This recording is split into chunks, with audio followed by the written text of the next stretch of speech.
மற்றவர்களுக்கு புத்தி சொல்ல புறப்படுகிறோமே நாங்கள் எங்களை போன்றவர்களுக்கான ஒரு அருமையான வார்த்தை சொன்னார். அதை சொல்லிவிட்டு போனால் உங்களுக்கு தெரியும் நான் சொல்வதை நீங்கள் கேட்க வேண்டுமா இல்லையா என்று.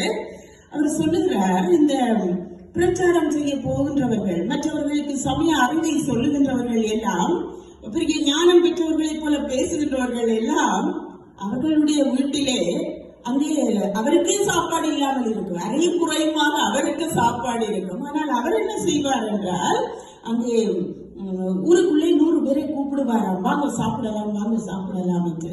அப்ப அவற்றை நிலைமை எப்படி இருக்கும்? தனக்கே சாப்பாடு போகாது, ஆனால் ஊரில் இருக்கின்றவர்களை எல்லாம் கூப்பிட்டு சாப்பாடு போட போகிறேன் என்றால் அந்த அறிவை எப்படி சொல்லலாம் என்று சொல்லுகிறார். இது எனக்கு போட்ட அடி, இது முதல் அடி.